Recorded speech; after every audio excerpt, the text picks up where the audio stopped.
Hello everybody, this is Liam here, and for today's video, I thought I'd do something a little bit different, because I'll be honest with you, I'm just very excited right now about Metroid Prime 4, and I want to kind of throw out my kind of theory of what the game will be about.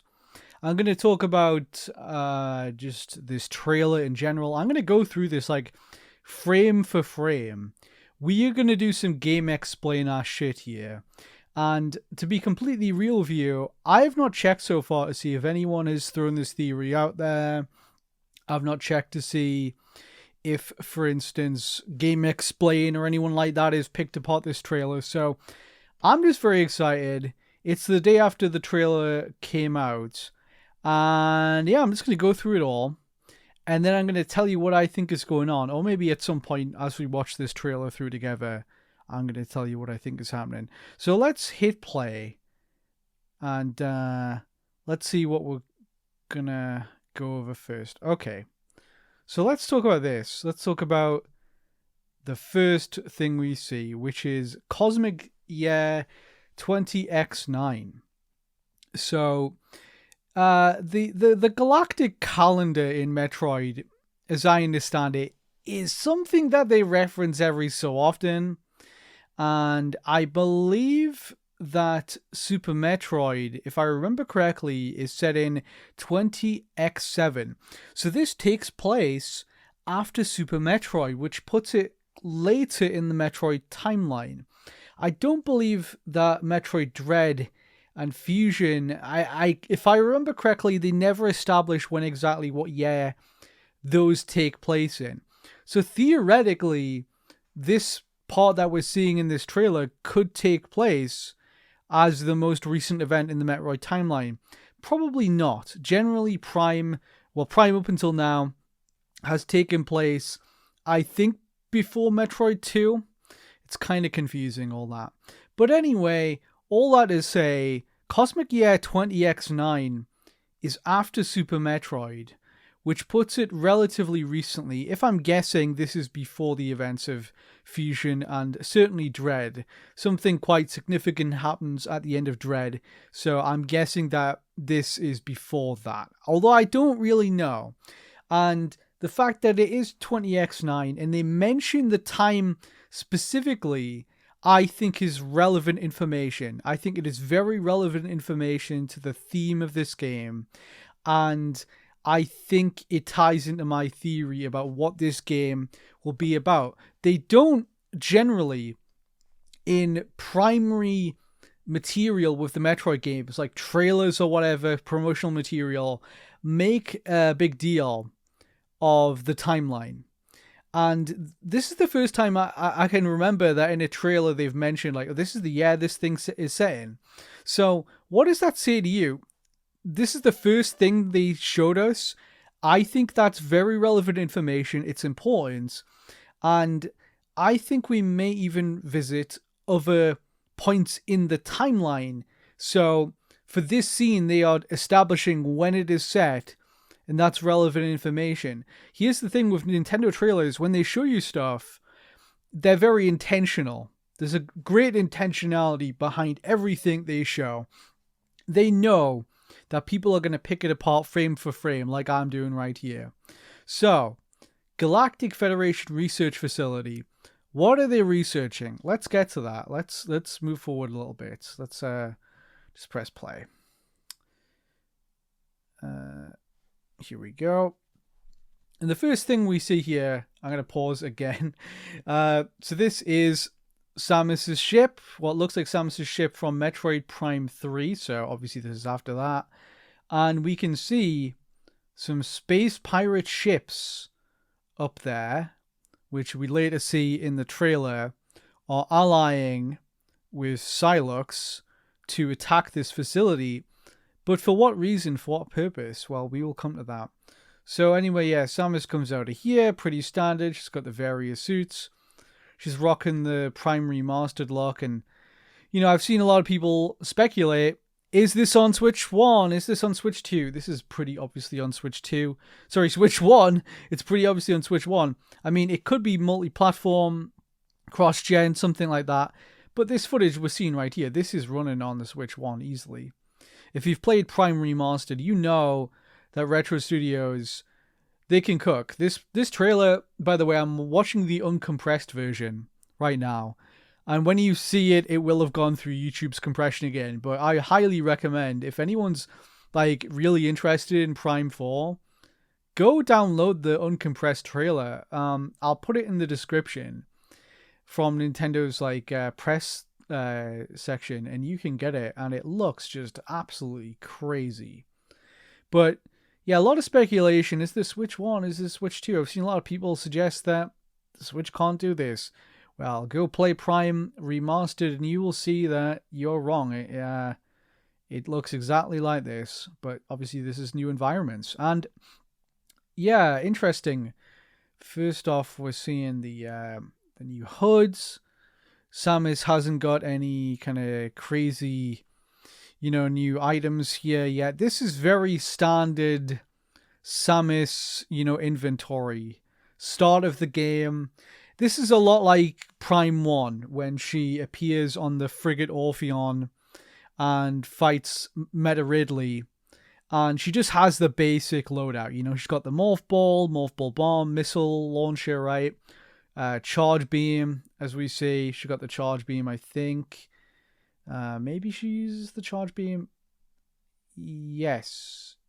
Maybe. I can't remember. But anyway, yeah, she's got the basic kind of loadout, as we see here. And there's room for what looks like other beams, other weapons, as you would expect in a Metroid adventure. She's got like 30 missiles. Yeah, that's pretty standard for the start of a Metroid game. But we know she's probably going to lose all of this stuff. Probably. That's usually how it goes, right? But yeah, interesting going over this hood here. I think that is basically in the top left. That indicates nearby threats, enemies. And on the right, obviously, we've got the map. Is that in a different place to Metroid Prime? I cannot remember off the top of my head. But anyway, yes, you see her fighting some space pirates, strafing left and right. The combat looks pretty simple. And you can see as well, it has a lot of those details that they introduced in Prime Remastered. It is the same technology, same engine, you can tell, where you can see the rain dripping down Samus's arm cannon, which is just so cool. And yeah, I really like the designs of these space pirates. You can see some different ships moving about up here, the space pirate ship. So this is the Galactic Federation base, which they're attacking, and you can see there's a firefight going on in the background here. You got some Galactic Federation troops fighting some space pirates, and Samus is getting in on the action here. This whole place is under attack. These look kind of like Halo ships, don't they? They look kind of like Phantoms from Halo. That actually looks like a Needler from Halo, but yeah, these are space pirate ships. And I guess Samus can get involved in this little fight here. There's a lot of like Metroid Prime 3 vibes here. See, there's a Federation troop dead on the ground. And I wonder if you can save him. I wonder if, if you get there sooner, you can save him. If it's dynamic like that. It might not be. I don't know. But yeah, there's some turrets fighting these ships up in the air. Yeah, very cool. Very dynamic looking little action set piece here. And then I assume what happens here, the build that this is being played in, it transitions, fades forward. I assume once we dispatch these enemies, Samus can go up to here and speak to these troops and learn what's going on. They're going to speak to her, which is why it jumps over that to forego showing us, what exactly is going on. They don't want to get too specific. So, yeah, Samus is inside what looks like this research facility. You got some dead space pirates. Yeah, once again, very Prime 1 vibes when she shows up and all hell is broken loose on the frigate. And here we get our first look at the scan visor. It's I I'm trying to work out how the scan visor is being chosen control wise, but I don't know if there's any real insight into that I can sort of distinguish, divine from this footage. But anyway, yeah, nice little look at the scan visor. There's a dying space pirate. She's been shot in the gut. Samus blasts her way through here. And it fades. She's going through this grate here. Through this vent, as she does in the morph ball. And then it fades forward again. I think they just fade forward just for time. It's not really cutting anything significant out. But nice bit of environmental storytelling here. I always like it in the Prime games. You know, when you are in the morph ball or something and you see something interesting going on in the background, and such as the case here, the space pirates are in the middle of a firefight. You can see there's blasts coming from over here from the Galactic Federation troops. This guy's in cover. These boys are setting up a bomb on the door to, blast through it. There's a Galactic Federation trooper. He's having a nice little kip on the floor there. He's not really. We know he's dead. But yeah, it looks like you might be able to go out there. I don't know, maybe. Nah, it's too tight. Anyway, Samus in a morph ball goes through here, doesn't she? And then the bomb that these guys were setting off here goes off through here. And this, my friends, is where things get pretty darn interesting. There's a lot going on in this little section that you might not have paid too close attention to. So we get a nice look at the space pirates here. They're looking like some pretty retro space pirates to me. They're looking pretty organic. They're looking more organic to me than the ones from, from the Prime games. They look more like the older pirates to me. I mean, I'm not like as obsessive with Metroid as some people are, but that's just what I think off the top of my head. They look kind of like the Zebus space pirates a little bit. And that could be intentional. It could just be an arbitrary design thing. They might just want them to look like that. Anyway, as I'm saying, this section here is super interesting. I think there's something crazy going on here that you guys might have overlooked. I mean, I'm sure some of you listening might have, picked through all this already, if you're a fucking nerd like me. But lots going on here. So obviously this is a Galactic Federation research facility. The space pirates are trying to get their hands on something. By the way, nice little energy tank there for Ms. Aron. I say Samus Aron. In the direct, they said Samus Aron. Anytime I say Samus Aron on the Did You Know Gaming channel, by the way, people give me shit about that. People are like, no, it's Aran. It's Aron. That's how they say it. That's how Nintendo says it. So that's how I'm saying it. It's Samus Aron. Anyway, sorry. Back to the fucking point. So, look at this stuff, my friends. Look at this part in particular. That looks like a black hole. Why are they researching black holes, huh? I think that this is what this research facility is about. It is about investigating black holes. And if we skip forward, look at that perfect skip forward there. The logo, Metroid Prime 4, looks like a black hole, doesn't it? So, I think that's relevant. I think that's of great relevance. I think my theory so far is the Galactic Federation on this research station is investigating black holes and attempting to manipulate them. Or, maybe the Metroid version of a black hole. I don't know if they'll specifically call it that. But yeah, you can't really see what this is. It's obviously some other lore thing. It doesn't look like a Metroid to me. But certainly, that is a black hole, right? That is, if you look at the illustration of a black hole that you'll find online, that is a black hole. And that is the thing that you see in the title very clearly. So, as the Galactic Fed are shooting at these space pirates, this little firefight is going on. There's some guy pushing something through that door. And I think this is, again, very relevant. There's a lot going on in this little thing. I think these guys, this is some research center here. The space pirates have come for whatever that is. Perhaps this is some sort of technology that the Galactic Federation has created or adopted or something like that. Maybe they found this. It could be a Chozo thing as well. Who knows? I'm guessing not. This looks like something, again, ties into my theory. I'm guessing this is something to harness black holes. And why would you want to harness black holes? Well, without getting too big-brained, there's been a lot of theories in kind of science fiction and just science in general that wormholes could be harnessed to use time travel.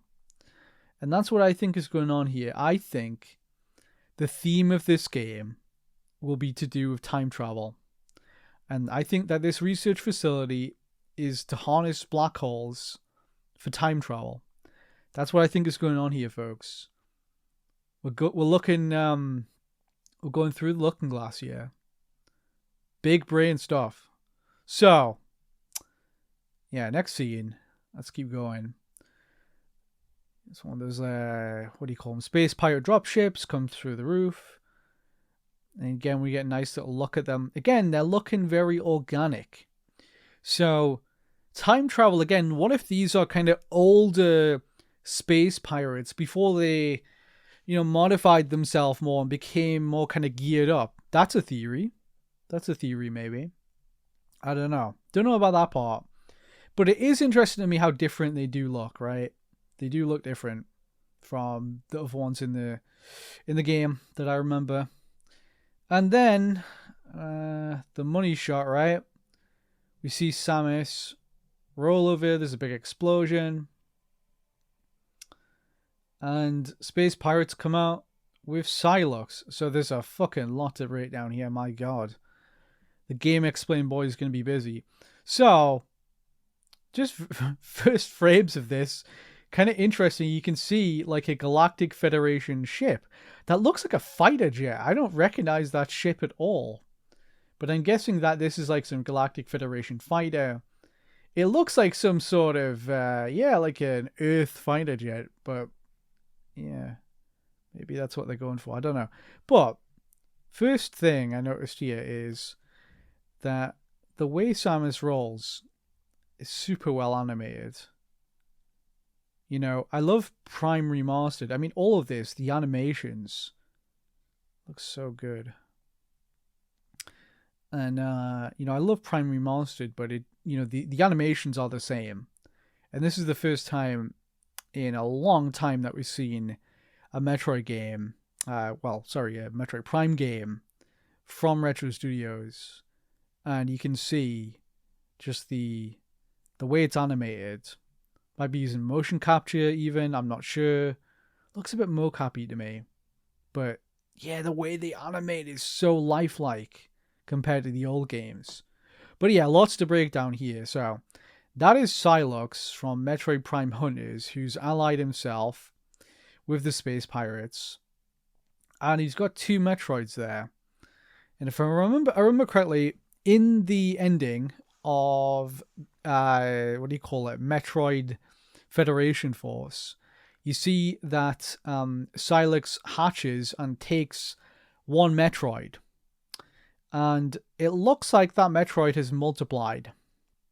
In the end of Federation Force, if I'm remembering correctly, that Metroid had a kind of a unique look. It had a single nucleus.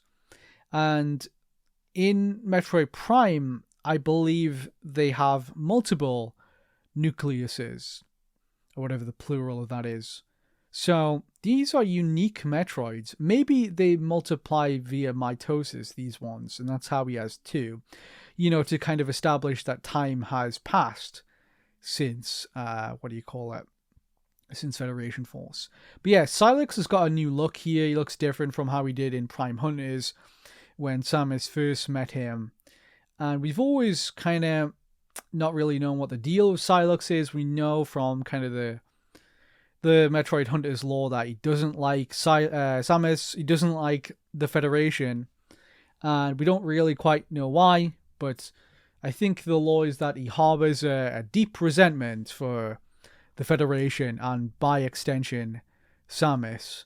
And Kensuke Tanabe, by all accounts, is kind of obsessed with this character from what I've heard.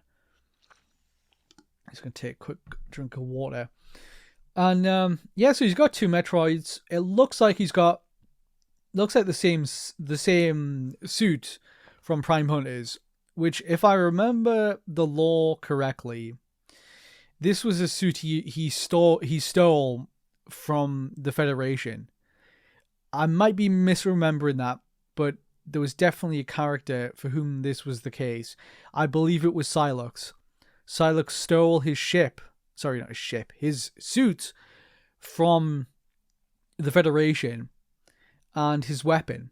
He had a weapon called the Shock Coil, which, if you've never played Prime Hunters before, it basically lets you sap the energy, the life force out of other players. So, this is the start of Samus's journey. It is pretty customary for her to, be damaged and have to start from scratch, right? Collecting her items. Well, that seems like a weapon that is perfectly suited to, give her her usual beatdown at the start of the game. That looks like Silux's weapon from that game, the Shock Coil. And, I was always more of a Trace man myself, but it is interesting that Kensuke Tanabe, the producer of this series, is so obsessed with this character and has been wanting to do something with him for such a long time. But there's Silux, new design, and the visor, as he encounters her, kind of lights up here. Interesting. And I'm wondering, is he going to speak to her? I'm guessing we're probably not going to get any dialogue, or we're going to get minimal dialogue in this cutscene at least. But Samus finally facing Silux. He's got his 2 Metroids now, and I'm guessing he's there to retrieve some kind of time travel technology. That's what I think is going on here. He is trying to undo whatever the Federation did to him. It's either that, or he's just being kind of a crazy guy, and he wants to use that wormhole technology, that black hole technology somehow, to damage the Federation. Either he's trying to go back and rewrite history, which is not implausible, or he's just trying to do some general fuckery, trying to get power. So this is really cool. I really like the way he looks in this game. I much prefer it, I think, to how he looks in Prime Hunters. As I said before, but always look kind of bionically. But Tanabe, the producer of the series, has always said that there's something going on between him and Samus, and I'm guessing we're going to see finally what the hell that is. So that's cool. So, yeah. I'm guessing that under that, visor he's got there, under his suit, this is going to be a character of some significance. I don't know if it's someone Samus already knows, but this is a Galactic Federation, suit of armor, a prototype suit of armor, if I remember correctly. And those are made for humanoid characters, for humans, basically. So this is probably another human character, I'm guessing. So maybe it could be someone Samus knows. Because, there aren't that many human characters in Metroid, really. Certainly not in the Prime series. Like, there's the Galactic Federation. It could be someone who Samus used to know. Maybe from the Galactic Federation, who was betrayed. Who knows? I really don't know who Silux is. I've spoken to developers over the years, about the original version of Metroid Prime 4 that was being made by Bandai Namco, and I know, bits here and there. but I've always tried to kind of avoid, in my conversations with those developers, I've always tried to avoid getting into story specifics, because I think the story was pretty much the same as this, and I don't want to get spoiled. I'm theorizing about this. It's fun, but that's not what I'm looking to do. I want to enjoy the story when it finally comes out. And yeah, there's some doubt that this is on Switch 1. There you go in the top right, baby. Switch 1, Nintendo Switch. It's absolutely running on a Switch. I don't know why there's any doubt about that. But if we can go back, I just want to make a couple more observations. There's been some speculation that, oh, this is going to be like a big open world game and all that. We hear those fake rumors. Clearly not. These are small segmented areas with your typical Metroid doors. You can see here, there's like red doors. So, you know, this is pretty typical Metroid Prime fare, and I wouldn't have it any other way. Really cool. Any other observations? So we see here at the end of the trailer, I'll just let it play. Samus is on some planet that looks a bit like Talon 4, but it is obviously not, because I think that got destroyed. Some jungly looking planet with a big avatar looking tree. Interesting, there's some sort of bridge over there, so this was clearly an inhabited planet. Very cool. We've got these birds flying by. 2025, obviously. Not really much we can divine here. Just, yeah, this sort of reminds me of the environment on Talon 4, where the frigate crashes, and you have that big area with the water. So that's cool. Yeah, this looks so good. Visuals of it, you know. And yeah, another Metroid door there. Probably another one in there. Yeah, this is like, in terms of scale, I think this is going back to typical Metroid fashion, you know? Typical Metroid scale. Not open world. You know, you'll have some big areas, I'm sure.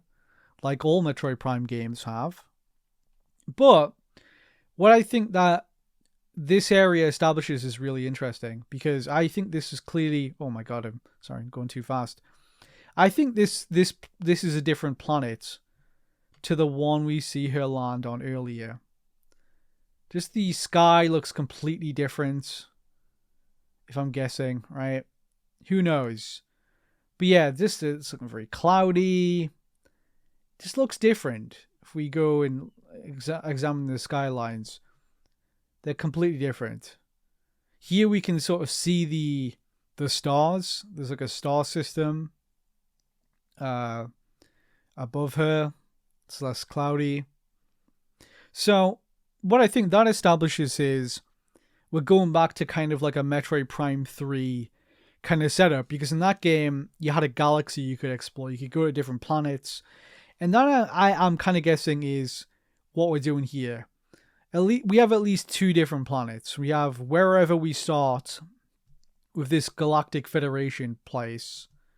This looks like a research facility on a moon or a planet. I'm guessing a planet, because it's got like an atmosphere with clouds and everything.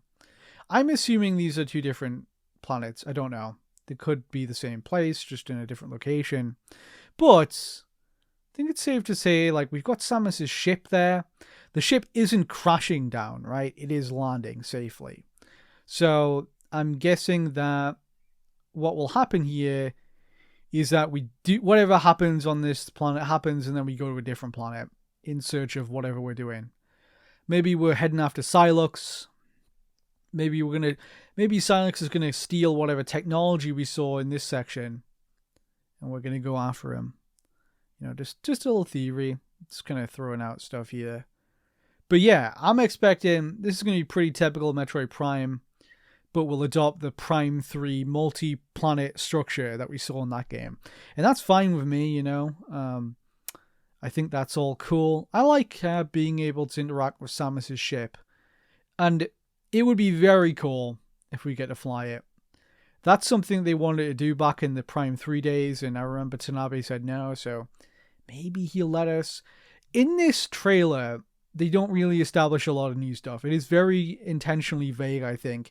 You don't see any new weapons or anything like that. And I think if anyone's disappointed by that, you just don't get it. Nintendo doesn't typically do that right out of the gate with the first teaser. This is the first thing we're seeing from this game. They're just kind of, reestablishing, like, this is the type of game we're doing.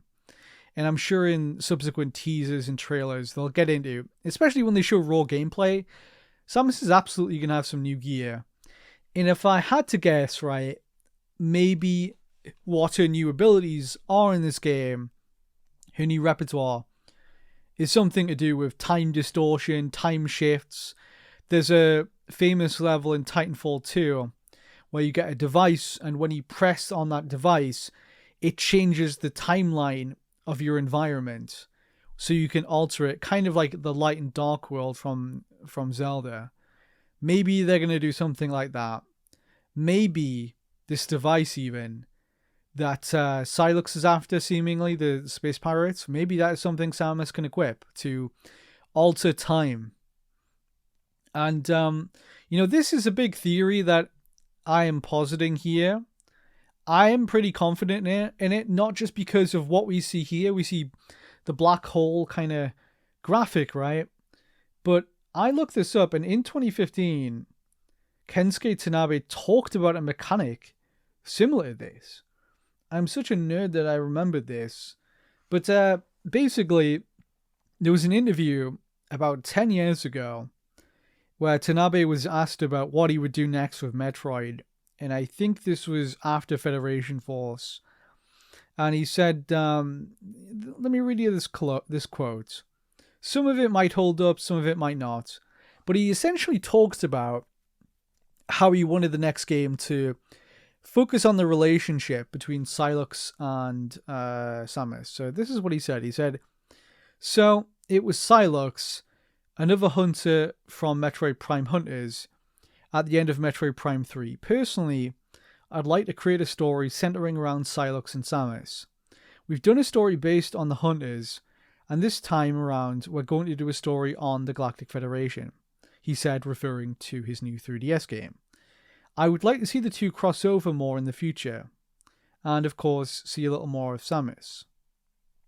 And he goes on to say that instead of he's talking about a future game in the series, theoretically at this point, he said, instead of broadening it to more planets, I would have one and focus on the timeline and being able to change that.